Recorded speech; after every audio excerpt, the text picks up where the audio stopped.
بسم اللہ الرحمن الرحیم رب اشرح لی صدری ویسر لی امری واحلل عقدۃ من لسانی یفقہوا قولی. ہم آپ کی خدمت میں عرض کر رہے ہیں، یہ سلسلہ وار جاری ہے گفتگو.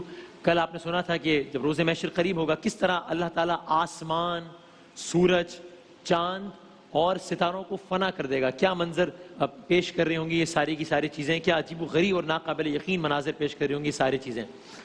تو اب رہ گیا زمین اور زمین پر موجود پہاڑوں، سمندروں اور جانوروں کی تباہی کا معاملہ. تو آج ہم ترتیب سے ان کے انجام کے بارے میں آپ کی خدمت میں عرض کرتے ہیں کہ ان کا کیا منظر ہوگا، کیا صورتحال ہوگی. حیران کن، ہلا دینے والی بات ہے. تو سب سے پہلے تو یہ دیکھتے ہیں کہ ان کی تباہی شروع کیسے ہوگی، زمین کا کیا عالم ہوگا.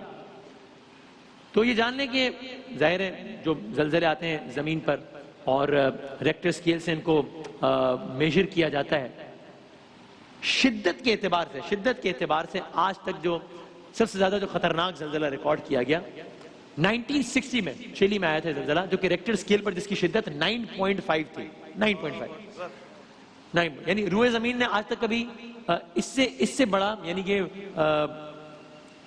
10 کے قریب کا زلزلہ آج تک نہیں دیکھا. یہ 9.5 اور یعنی یہ دنیاوی شدت کے زلزلے ہیں جو کہ آپ دیکھ رہے ہیں اس وقت اپنی سکرینز پر بھی تھی. یہ دنیا کا عالم ہے.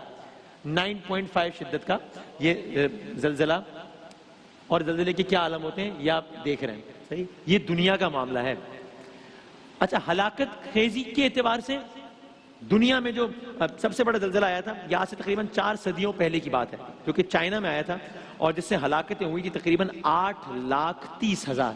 8,30,000 اگر میں صحیح ریممبر کر رہا ہوں تو 1556 کی یہ بات ہے کہ جب 8,30,000 افراد زلزلے سے ہلاک ہوئے تھے. اور اگین یہ ہم ابھی دنیاوی زلزلوں کی بات کر رہے ہیں. ٹھیک، اب آخرت اور روز محشر، قرآن مجید کی کتنی آیات ہیں، ایک نہیں دو نہیں، کتنی آیات ہیں جو کہ آپ کی خدمت میں عرض بھی کریں گے کہ جس سے پتہ چلتا ہے کہ زمین پر زلزلہ، پوری روئے زمین پر یہ تو ایک حصے میں زلزلہ آتا ہے اور یہ سب ہو جاتا ہے نا جو کہ آپ دیکھ رہے ہیں.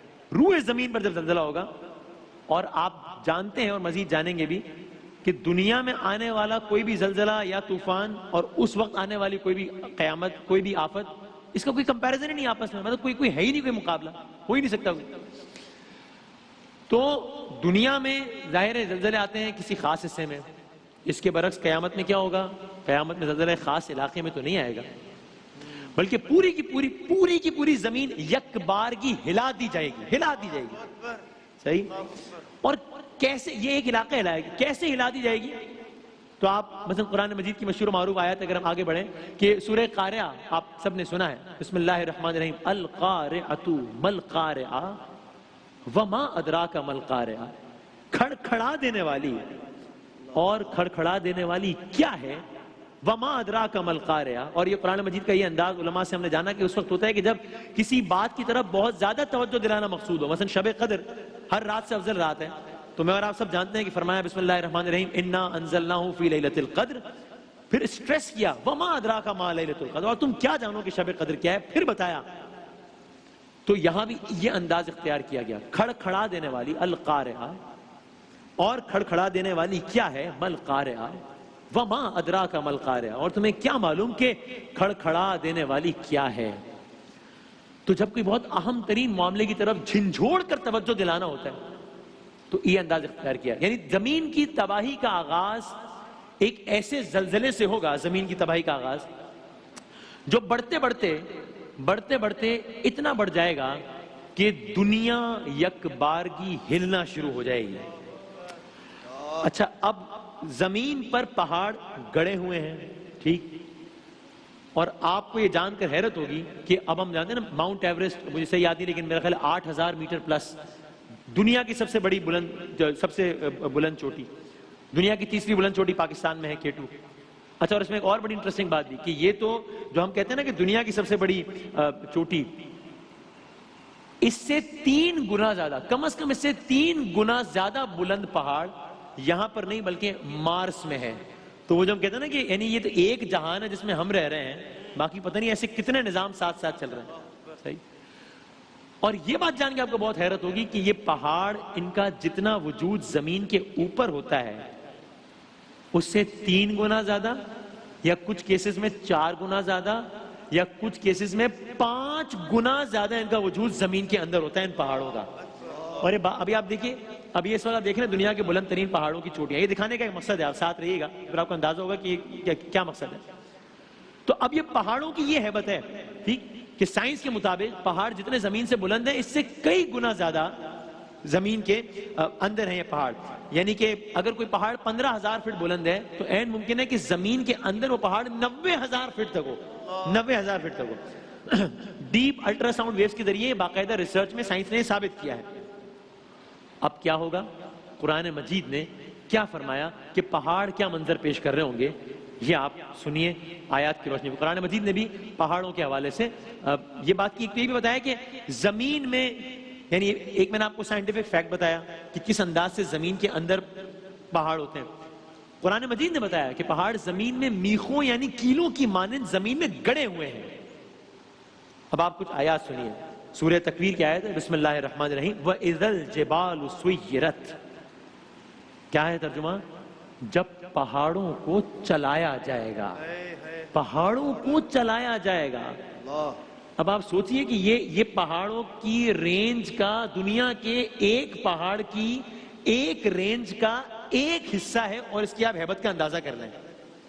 اور یہ پہاڑ چلنے کا مطلب کیا ہے کہ یہ پہاڑ اس سے ملٹیپلائی بائی 3 زمین کے اندر ہے. اور جب یہ پہاڑ چل رہے ہوں گے تو کیا منظر ہوگا، یہ انسان مطلب صرف سوچ سکتا ہے اور حیران ہو سکتا ہے. آگے سنیے سورہ نبا کی آیت ہے، فرمایا وَسُيِّرَتِ الْجِبَالُ فَكَانَتْ سَرَابًا. اور پہاڑوں کو چلایا جائے گا تو وہ ریت کے سراب کی شکل اختیار کر لیں گے، مٹی اڑے گا جیسے ہوا میں. سورہ طور میں فرمایا، جس کا ترجمہ ہے اور پہاڑ ہولناک طریقے سے چل پڑیں گے. اور جب ہم نے سائنس سے تعلق رکھنے والے بہت سارے افراد سے یہ پوچھا، اگین میں نے کل بھی حوالہ دیا تھا ڈاکٹر عطاء الرحمان صاحب کا، تو بتاتے ہیں ہمیں کہ پہاڑوں کو، یہ جو زمین گھوم رہی ہے، گھومتی زمین پر گریوٹی نے پہاڑوں کو روک رکھا ہے. اگر یہی گریوٹی ختم نہ ہو جائے بلکہ کم بھی ہو جائے تو پھر کون سی چیز ہوگی کہ جو کہ ان پہاڑوں کو زمین تک رکھے گی؟ اگر یہ گریویٹیشنل پل اگر صرف کم ہو جائے تو پھر ان کو ہوا میں اڑنے سے کوئی روک نہیں سکتا ان پہاڑوں کو. تو پہلے مرحلے میں یہ شدید طور پر ہلنے لگیں گے. مشہور و معروف آیت آپ سب نے سنی ہے، فرمایا اذا زلزلت الارض زلزالها. جب زمین اپنے بھونچال سے جھنجھوڑ دی جائے گی اور پھر یہ ہلنا اس قدر بڑھ جائے گا کہ یہی رنگ برنگے پہاڑ ہوا میں اڑنے لگیں گے. پھر سورہ قاریہ کی اس آیت کی طرف آئیے، وَتَكُونُ الْجِبَالُ كَالْعِهْنِ الْمَنْفُوشِ، کہ فرمایا اور پہاڑ ڈھکی ہوئی رنگین اون کی طرح ہو جائیں گے. تو پس ایک طرف گریوٹی کم ہو رہی ہوگی، دوسری طرف زلزلہ بڑھتا چلا جائے گا اور چیزوں کی تیز حرکت کرنے کی وجہ سے چیزوں کی بندش ڈھیلی پڑ جاتی ہے. مطلب بس ایسے ہی جیسے پہاڑ پہلے چٹانوں پر، پھر پتھروں پر، پھر بجری اور بالآخر ریت، حتیٰ کہ دھول کی طرح باریک ہو جائیں گے. سورہ مزمل کی ایک آیت اس کا ترجمہ ہے، اس دن جب زمین اور پہاڑ لرز اٹھیں گے اور سارے پہاڑ ریت کے بکھرے ہوئے تودے بن جائیں گے. سورہ حاقہ کی ایک آیت ہے کہ جس کا ترجمہ فرمایا وَحُمِلَتِ الْأَرْضُ وَالْجِبَالُ، اللہ اکبر، فرمایا اور زمین اور پہاڑوں کو اٹھا کر، زمین اور پہاڑوں کو اٹھا کر ایک ہی ضرب میں ریزہ ریزہ کر دیا جائے گا.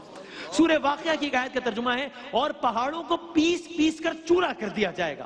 سورہ طٰہٰ کی ایک آیت کا ترجمہ ہے اور لوگ تم سے پہاڑوں کے بارے میں پوچھتے ہیں کہ قیامت میں ان کا کیا بنے گا، جواب میں کہہ دو کہ میرا پروردگار ان کو دھول کی طرح اڑا دے گا. یہ عالم پیش کر رہی ہوگی زمین. اور پھر ایک اور بات بھی ہے کہ جب زلزلے کی شدت سمندر میں 10 میگنیٹیوڈ اس کا ریکٹر اسکیل 10 سے زیادہ ہو جائے تو سونامی پیدا ہو جاتا ہے. یعنی زیر، اگر میں اس کو آسان الفاظ میں، ظاہر ہے میں بھی کوئی سائنس کا طالب علم انداز سے نہیں، اگر زیر زمین اس انداز کا زلزلہ آئے تو اس کے نتیجے میں شاک ویو، جو سمندر کی لہریں پیدا ہوتی ہیں، وہ پھر اس انداز کی پیدا ہوتی ہیں کہ وہ ساری کی ساری چیزوں کو اڑا کے رکھ دیتی ہیں. شاید ہم کوئی مناظر، اب آپ یہ مناظر دیکھ رہے ہیں، اب یہ سمندر کی لہریں ہیں، یعنی یہ سونامیز کے بارے میں ہم سنتے ہیں کہ کس انداز کی تباہی لاتا ہے یہ، کہ زیر زمین جب سمندر کے اندر ایک خاص ریکٹر سکیل سے زیادہ کا زلزلہ ہو تو لہروں میں ایسا ارتعاش پیدا ہوتا ہے کہ پھر وہ ساری کی ساری چیزوں کو توبالا کر کے رکھ دیتی ہیں. یعنی کہ وہ ساری کے سارے یہ سارے گھر آپ ایک لمحے پہلے دیکھیں تو کوئی سوچ نہ سکے کہ ایک لمحے بعد ان کے ساتھ یہ ہونے والا ہے. اور یہ تو دنیا کے مناظر، یہ کسی فلم کے مناظر تو نہیں ہے، یہ سب میرے اور آپ کی آنکھوں کے سامنے ہوا ہے. تو جو اس زلزلے کے نتیجے میں جو یہ سونامی کی سی کیفیت ہوگی، جو سمندر کی لہروں میں جو ارتعاش ہوگا، اس سے یہ جو تباہی آئے گی، یہ تباہی تو میں صرف ایک ریفرنس دینے کے لیے کہہ رہا ہوں، ورنہ اس تباہی کا اس سے کیا موازنہ ہے، یہ ایک الگ معاملہ ہوگا کہ الگ صورتحال ہوگی کہ جو زلزلے کے نتیجے میں پیدا ہو رہی ہوگی. تو یہ زلزلہ چونکہ زمین میں آئے گا اور زمین کے مسلسل شدید ترین ہلنے کی وجہ سے جب پہاڑ ہواؤں میں اڑنے لگیں گے، جب پہاڑ ریت میں تبدیل ہو جائیں گے، تو سوچیں خود زمین کا کیا حال ہوگا. مجھے اگین میں حوالہ دیتا ہوں پروفیسر عطاء الرحمان صاحب کا ہی. انہوں نے مجھے مثال دے کر سمجھایا، کہا آپ یہ سمجھ لیجئے کہ ایک پیالے میں آپ نے اگر سوپ رکھا ہوا ہے، ٹھیک، اور اب آپ اس پیالے کو زور سے ہلائیے تو سوپ کی کیا کیفیت ہوگی؟ یہ سارا بس گر جائے گا نا، باہر آ کے گر رہا ہوگا. یہ کیفیت ہوگی. یہ سمجھے کہ یہ زمین ہے اور جو سوپ ہے سمجھے کہ یہ عمارتیں ہیں، یہ پہاڑ ہیں. یہ عالم ہوگا. یعنی آپ اس کی مثال یوں لے لیجئے کہ آپ ایک تھال میں ایک ریت یا آٹا لے لیں، اس طرح کی ریت کی ایک چھوٹی سی پہاڑی بنا لیں، پھر آپ آہستہ آہستہ تھال کو ہلائیں، زور زور سے ہلانا شروع کریں. تھوڑی دیر بعد آپ دیکھیں گے کیا ہوگا، تمام ریت تھال کی سطح کے ساتھ بالکل ہموار ہو جائے گی نا. بس یہی سمجھ لیں، یہی معاملہ زمین کا ہوگا. یعنی جب پہاڑوں کی بلندیاں زمین بوس ہو جائیں گی تو اندازہ کریں کہ انسانی ہیومن کنسٹرکشنز کی کیا حیثیت ہوگی. یہ بڑی بڑی عمارتیں، بڑے بڑے پل، چمکتی دمکتی سڑکیں، پرتعیش مکانات، یہ ہوٹل، یہ سب کچھ لمحوں میں اس طرح زمین بوس ہو جائیں گے کہ ان کا نام و نشان تک باقی نہیں رہے گا. اور یاد رہے کہ ہم سب بھی وہاں پر موجود ہوں گے. یہ سب کچھ اپنی آنکھوں سے دیکھنا انسان کا مقدر ہوگا. بس میں تیزی سے ختم کرتا ہوں. سورہ واقعہ کی ایک آیت کا ترجمہ ہے جب زمین ایک بھونچال سے جھنجھوڑ دی جائے گی. سورہ فجر کی ایک آیت کا ترجمہ ہے ہرگز ایسا نہیں چاہیے جب زمین کو کوٹ کوٹ کر ریزہ ریزہ کر دیا جائے گا. ایک اور جگہ فرمایا اور جب زمین کو کھینچ دیا جائے گا. سورہ طٰہٰ کی ایک آیت کا ترجمہ ہے یہ لوگ تم سے پوچھتے ہیں کہ آخر اس دن یہ پہاڑ کہاں چلے جائیں گے، کہو کہ میرا رب ان کو دھول بنا کر اڑا دے گا. سورہ قاف کی ایک آیت کا ترجمہ ہے اس دن جب زمین پھٹ کر ان کو اس طرح باہر کر دے گی کہ وہ جلدی جلدی نکل رہے ہوں گے. زیر زمین جو کچھ ہوگا زمین وہ سب کچھ باہر لا کر کھڑا کر دے گی. اور فرمایا قرآن کی آیت کا ترجمہ ہے اس طرح سب کو جمع کر لینا ہمارے لیے بہت آسان ہے. ایک اور آیت کے ترجمے میں فرمایا اور زمین اپنا بوجھ باہر نکال دے گی. اور بس آخری بات سنتے جائیے، اس کی تفسیر کا عرض کریں گے. سمندروں کا کیا انجام ہوگا؟ سمندروں کا کیا انجام؟ سورہ تکویر کا ایک آیت کا ترجمہ ہے اور جب سمندروں کو بھڑکایا جائے گا، جب سمندروں کو بھڑکایا جائے گا. یہ کیسے ہوگا؟ تو فرمایا بتایا کہ جس انداز سے ہم نے کہا کہ سورج کل کی گفتگو میں آیا تھا کہ سورج پھیلتا چلا جا رہا ہے، پھیلتا چلا جا رہا ہے، پھیلتا چلا جا رہا ہے، یہاں تک کہ سورج اتنا پھیل جائے گا کہ بالکل سوا نیزے پر آ جائے گا. اور کل عرض کیا تھا کہ سورج کا ٹیمپریچر باہر سے ہے 5,500 degree centigrade, core of sun کا ٹیمپریچر ہے 15 ملین ڈگری سینٹی گریڈ. تو جب یہ سورج اتنا سوا نیزے پر آ جائے گا تو یہ سمندر نام کی چیزیں ہی نہیں رہیں گی، کیونکہ یہ سب کا سب بھاپ بن کے اڑ جائے گا، ختم ہو جائے گا، پھر آگ ہی آگ ہوگی. فرمایا جب سمندروں کو بھڑکا دیا جائے گا تو روز محشر کا مزید کیا عالم ہوگا، وحشی جانوروں کا کیا عالم ہوگا، اور پھر سب سے بڑھ کر ہم انسانوں کا کیا عالم ہوگا. کل عرض کریں گے انشاءاللہ. یہی ماہ